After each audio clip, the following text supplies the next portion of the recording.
What are your thoughts on the comments over the last few weeks from Lennox Lewis?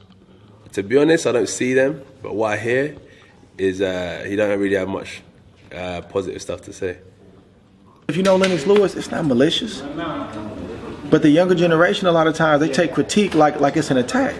As a champion, you got to be able to handle criticism, and you got to be able to handle critiques. You're going to have other champions that are going to say things, and it may sound like criticism, but sometimes it's just advice. It can be constructive criticism. You know, he's got too much muscle mass. Right. He's too worried about battle roping and lifting weights, right, and you know, looking like a model on Instagram instead of being in the boxing gym. He has to get better people around him.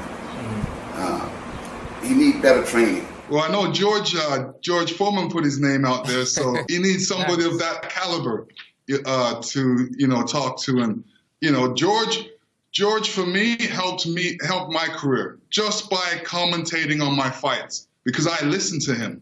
And then if I would go into a fight and they would say, yeah, he's not throwing that jab in there, he's not being authoritative with the jab, I would go and train and come back and be authoritative with that jab.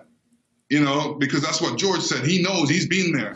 You got to be able to shoulder that if you're going to be the heavyweight champion of the world. If you're going to be a champion, period, you got to be able to shoulder people close to you coming out and saying stuff. People saying, man, I thought he lost. And man, he's got to do this. Man, look, if he don't stop doing this, it's going to happen again. You got to be able to look that in the face and say, man, you know what, man, I take that. I own that. I own that. And the way that makes you feel, that's what drives you. That's what forces you to get up early. That's what forces you to stay late. But what happens is with the younger generation, they push it away. Oh, you hating. They don't receive the criticism a lot of time. Not everybody, but a lot of them. There was an article that he sort of involved in mentioning some of the things that he thinks that we could do well. And so we always taken advice from, legends and boxers from the past. And so I reached out to Lennox Lewis and he said he's going to get in touch. He's mentioned a few things that he thinks that we can work on. When it's come to me, Anthony's dodging, Anthony's not this, he needs to do, and I'm just saying, why are you always coming attacking me? We're in this tell me what I want to hear era. And social media is so bad sometimes because you can go there and get all the flattery you want. If I was a young fighter, and even a fighter that performed at a level that Anthony Joshua has, and someone like Lennox Lewis was saying to me, you're doing things wrong, I would listen. Take those things in and don't take it as a don't never take it as a disrespect. Man, they hating on you. Man, you the best. Man, Lennox Lewis was tripping, man. No. Lennox told me right. I got to do better. That's how you regain your titles. That's how you one day walk away as a legend. That man is a bona fide legend, bro. Not just in the UK, but worldwide. Gotta respect it. Who do you think has the best chance to be the next undisputed champ? I'm not going to pick directly one. What about Anthony Joshua? Does he need to fight one of those guys? Well, if I was in his position, I would have fought one of those guys. But, him and his manager's really leading his way, and they're deciding who they want to fight. Lennox is a clown. I don't respect Lennox. But, they're missing out on the big fights. He got offered 50 mil the other day, and he never took it.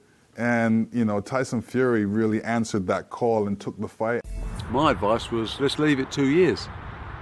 Because then how the Mayweather-Pacquiao fight got built, in commercial terms, Deontay Wilder and AJ today is a $70 million fight, maybe 80. In 2 years' time, it might be $250, $300 million. I think Shelley Finkel wanted to cash in on Deontay Wilder straight away. That's my honest view. He wanted to fight straight away. That's crazy. Business crazy, and Shelley knows better than that. While they're mucking around saying, oh, I'll fight this or I won't fight until next year, somebody might lose. This is what happens. That's where your judgment comes in and say, do I see anyone out there to beat either of them? No. Could it happen? Yes. If it happens, okay, that was a bad call.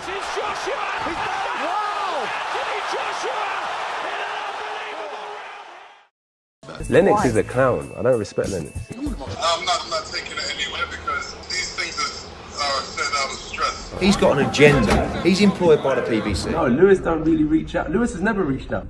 The only times I've ever heard of Lewis making contact is via the internet and stuff like that. He's a mentor to me. His phone is always, on when I need him. And he's helped me in more ways than people realize in boxing, like I tweeted, and in my business life.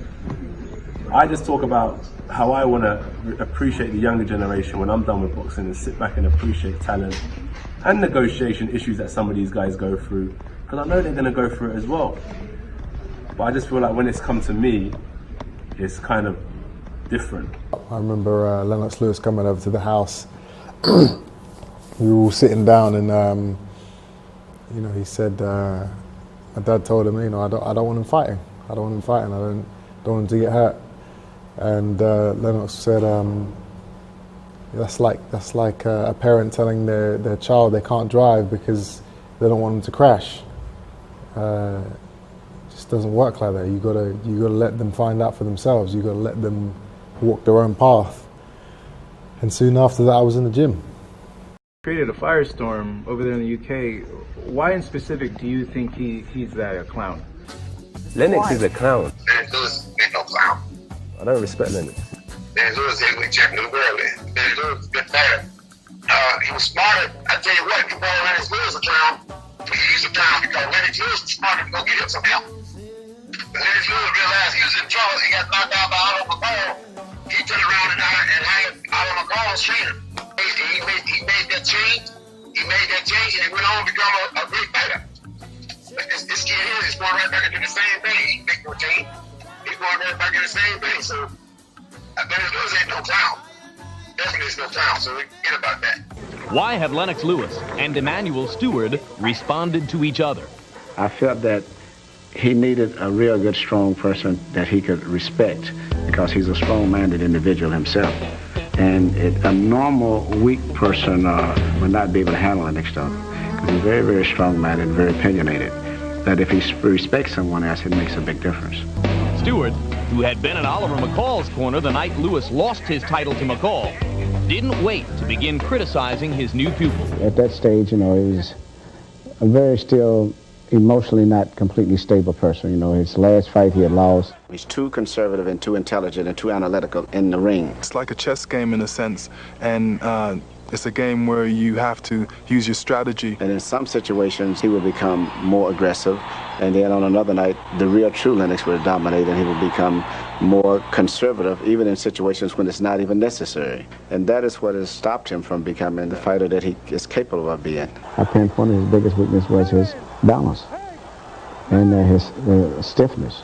And he said, I agree, and what can we do to change it? So that was one of the first things that really impressed me about his willingness to learn and to change and accept his weak points. I think that was the biggest factor.